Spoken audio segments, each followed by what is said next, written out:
मुझे बड़ी खुशी है, मुझे आपके बीच में दूसरी बार कुंवर निशांत सिंह जी ने इस खेलों के प्रारंभ का साक्षी बनने का मौका दिया। मेरे कारण से इनको तिथियां भी बदलनी पड़ी, लेकिन मैं धन्यवादी हूं, इन्होंने पक्का मन रखा कि मुझे ही आना चाहिए।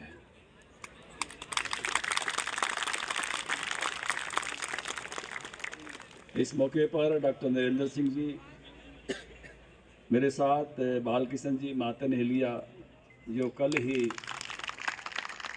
जो हरियाणा के व्यापारियों से संबंधित जो बोर्ड है, व्यापारी विकास बोर्ड, उसके चेयरमैन बने हैं, मुझे धन्यवाद देने आए थे, तो मैं इनको साथ ही ले आया मिलकर।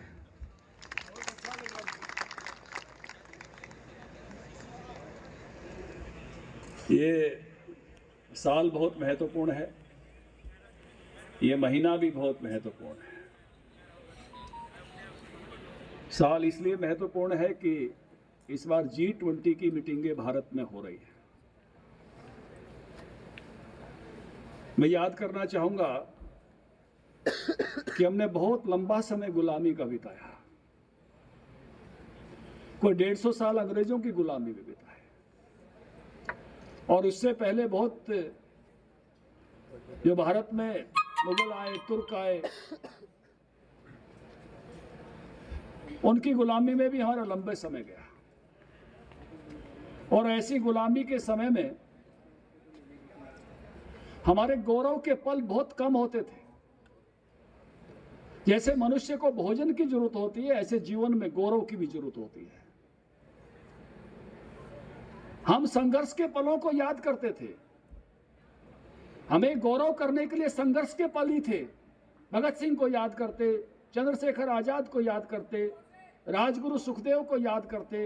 क्यों याद करते? कि वो जो हम पर शासन कर रहे थे उनके खिलाफ लड़े थे, और कहीं ना कहीं हमको गौरवान्वित करने का काम किया था कि हम तुम्हारे शासन को नहीं मानते हैं, तुम्हारी सरकार को नहीं मानते।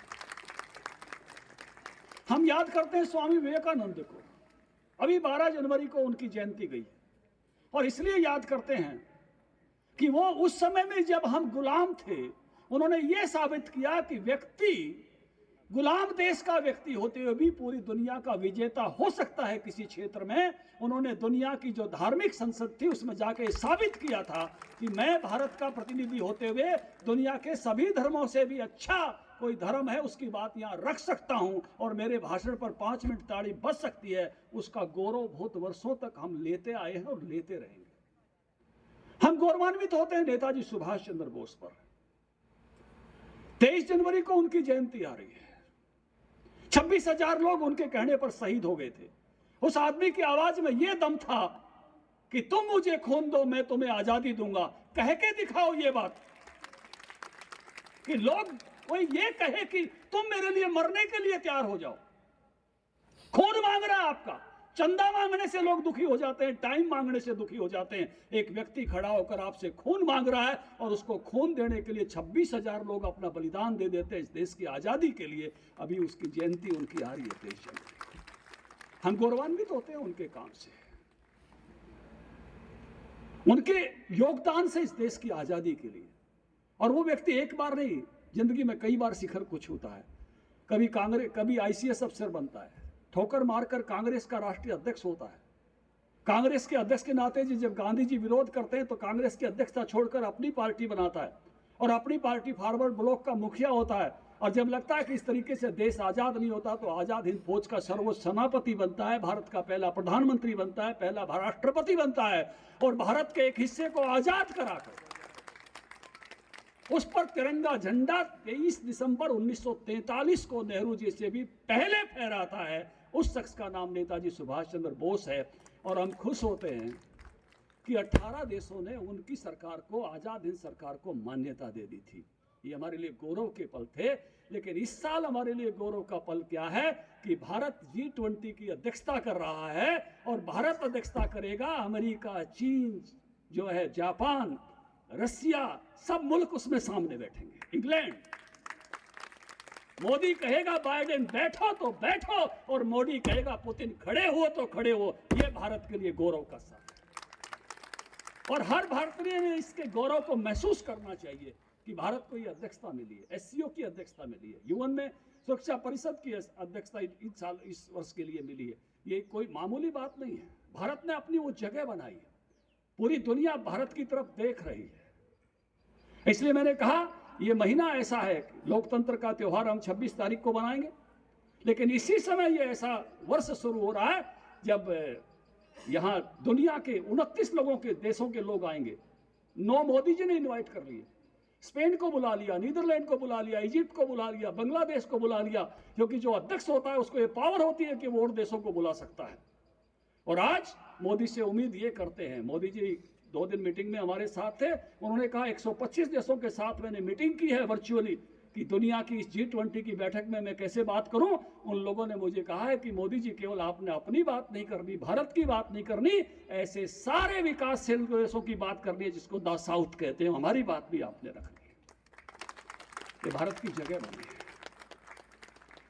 पिछली बैठक में अगर मोदी जी की भूमिका नहीं होती तो बाली की G20 की मीटिंग सफल नहीं हो पाती, क्योंकि रूस और यूक्रेन का जो युद्ध चल रहा था उसके बीच में जो सिचुएशंस पैदा हुई थी उसमें से उसका कोई समाधान करने का काम, किसी एक लाइन पर ले जाने का काम किया तो इस भारत के प्रधानमंत्री ने किया था। इसलिए मैं कह रहा था कि जब हम गौरव के छोटे छोटे पलों को जुटाकर गौरवान्वित होने का कोशिश करते थे, आज इतना गौरव हमको इस वर्ष में मिलने वाला है। हर भारतीय को इस बात पर गर्व करना चाहिए। मुझे आनंद है कि मैं आपके खेल के लिए आया हूं, क्योंकि खेल की सबसे बड़ी बात यह होती है कि खेल भगवान तक पहुंचा देता है। क्रिकेट तो पहुंचा ही देती है, सचिन को क्रिकेट का भगवान कहने लगे लोग, सेलिब्रिटी तो खिलाड़ी हो ही जाते हैं। खेल में तन भी अच्छा है, मन भी अच्छा है, और ठीक लेवल पर खेलने लग जाओ तो धन भी अच्छा है। आप सेलिब्रिटी बनते हो, खेल में इंटरनेशनल टूरिज्म भी है।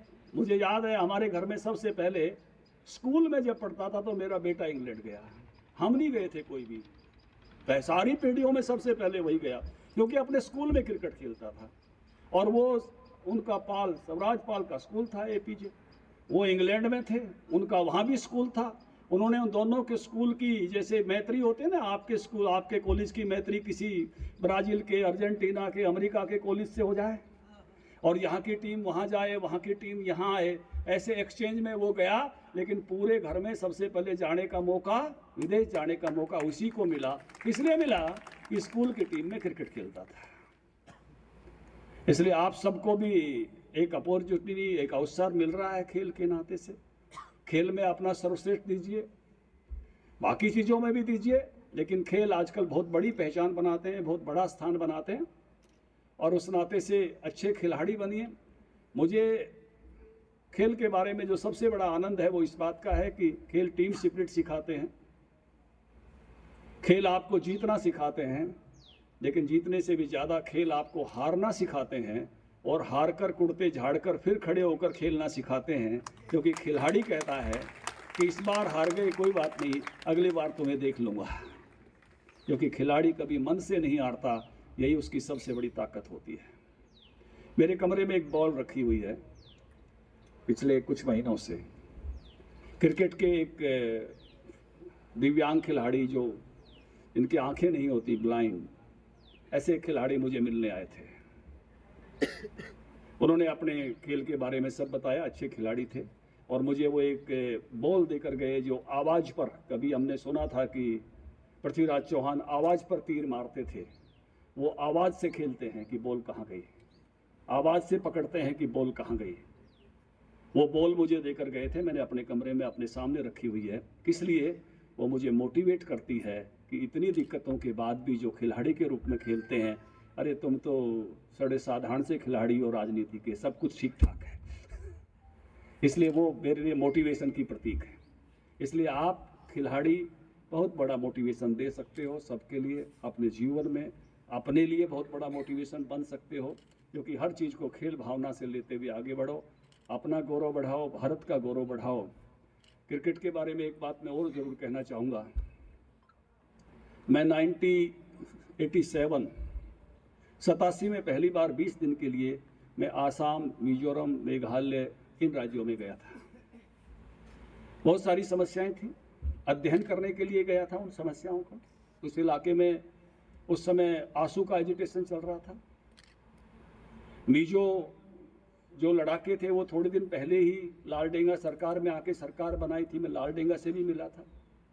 88 में दोबारा मैं गुवाहाटी में था और हम एक बस में एक गीत गा रहे थे देशभक्ति का, तो कुछ लोगों ने हमको टोक दिया, नाराज हो रहा था वो कि ऐसा गीत क्यों गा रहे हो। बाद में हमारे साथ एक हमारे उस समय के मेंटर, बड़ा नाम है उनका देश में, KN गोविंदाचार्य हमारे साथ थे। तो उन्होंने हमको ये बताने की कोशिश की कि यहाँ की फीलिंग्स क्या है। 92 में मैं भूटान गया था और भूटान से जब वापस आया तो सारे उस इलाके से आया था जहाँ बोडोलैंड का एजिटेशन चल रहा था।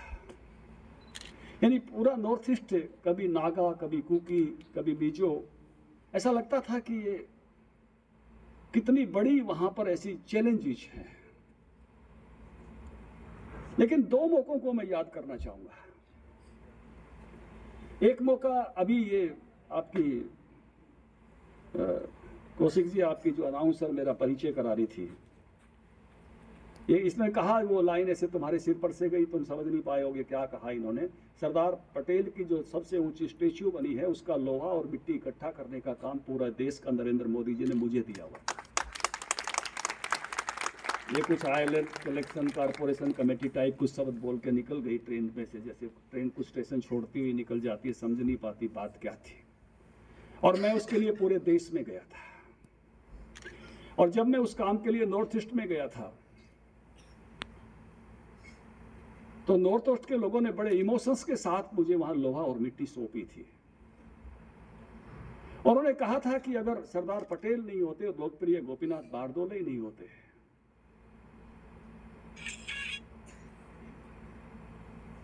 तो आपको यहां वीजा और पासपोर्ट लेकर आना पड़ता है। आज अगर हम भारत का हिस्सा हैं तो सरदार पटेल और लोकप्रिय गोपीनाथ बारदोले के कारण है। और हमको कितनी खुशी है सरदार पटेल के स्टेच्यू के लिए लोहा और मिट्टी देने के लिए। इनके इस बात का वर्णन हम शब्दों में नहीं कर सकते। उस भावनाओं को मैंने खुद उनको पकड़ाते हुए उन भावनाओं को महसूस किया था। मैंने आज इस घटना का जिक्र इसलिए किया कि यहाँ एक और घटना है जिसने मेरे दिल को छुए था। जब वानखेड़े स्टेडियम में भारत की टीम धोनी के नेतृत्व में क्रिकेट खेल रही थी, उस दिन भी मैं गुवाहाटी में था। चुनाव हो रहा था और चुनाव कुछ दिन बाद होना था। मुझे एक जिला दे रखा था पार्टी ने, मोरेगांव। शाम को गुवाहाटी में मीटिंग थी तो मैं गुवाहाटी में था। और गुवाहाटी में जगह जगह लोग बाहर टीवी लगा के बैठकर क्रिकेट का मैच देख रहे थे। और जब भारत ने विश्व कप जीता, वानखेड़े स्टेट, शायद 2011 था, जब भारत ने विश्व कप जीता, पूरी गुवाहाटी को मैंने नाचते हुए देखा था उस रात को। पूरी इस पूर्वोत्तर को, वहां की चीजों को जब मैं इस रूप में देखता था, कितनी समस्याएं हैं, जब मैंने भारत की जीत पर पूरी गुवाहाटी को नाचते हुए देखा तो मुझे लगा हमारे खेल भी राष्ट्रीय एकता को, अखंडता को मजबूत करते हैं। और उस दिन क्रिकेट के प्रति भी मेरे मन में बड़ा भाव, अच्छा भाव भर गया था कि हमारे खिलाड़ी कैसे देश को जोड़ते हैं। वही खुशी तमिलनाडु में होती है, वही कश्मीर में होती है, वही मणिपुर में होती है, वही गुजरात में होती है। जब भारत का खिलाड़ी खेलता है, आप राष्ट्रीय एकता और अखंडता को भी मजबूत करते हो। इसलिए खिलाड़ियों को मैं बहुत आदर करता हूं, नमन करता हूं। और आज के आपके खेल अच्छे हों, खेल भावना से खेलें और जीतें। उनको भी बधाई, जो पीछे रह जाएं वो कुर्ता झाड़ के अगली बार के लिए तैयार हो जाना। इस भावना के साथ खेलें। मैं इन खेलों के लिए आपको बहुत शुभेच्छा प्रदान करता हूं। निशान जी को, नरेंद्र जी को कि मुझे यहाँ बुलाया, आपके बीच में आने का मौका दिया, इसके लिए इनको थैंक यू, धन्यवाद कहता हूँ। प्रणाम, नमस्कार।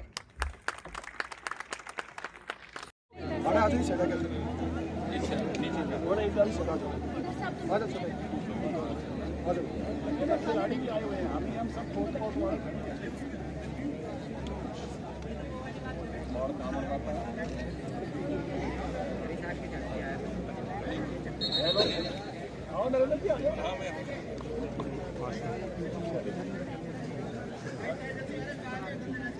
आपके साथ फोटो आएगी तो आप बता दीजिए।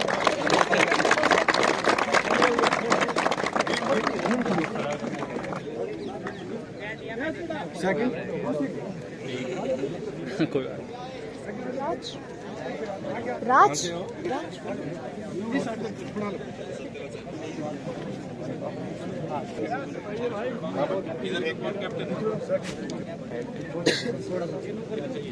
किसको भारत चाहिए, किसको माल चाहिए?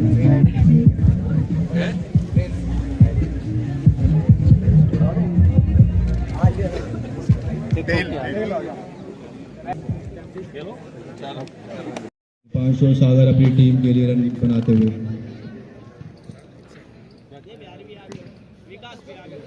बहुत ही बढ़िया तरीके प्लेस किया यहाँ पे गैप में 1 रन के लिए।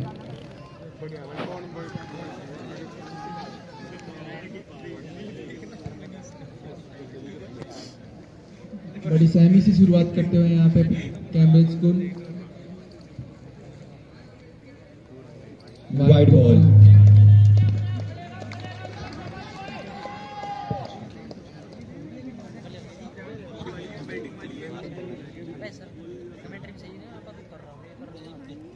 बहुत ही शानदार तरीके से कट किया यहाँ पे। 2 रन मिल गए इनको। बिल्कुल आराम से प्लेस कर रहे हैं बॉल को गैप में। बड़ी सूझबूझ के साथ खेलते हुए दोनों प्लेयर्स। नहीं, मना किया सिंगल के लिए।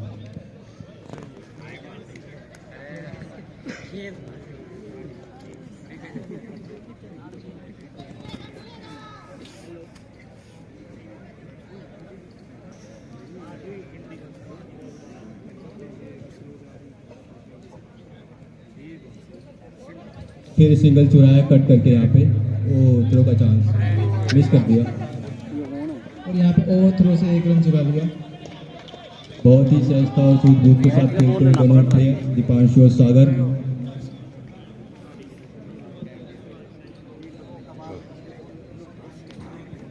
क्या पवन इस पे विकेट लेंगे या फिर कोई बाउंड्री मिलेगी? करके 2 रन चुराते हुए शानदार।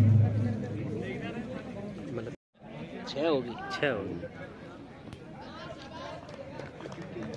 फिर से बीट हुए यहाँ पे, कोई बाउंड्री आ गया, फिर ये भी अपने डगआउट में वापस जाएंगे।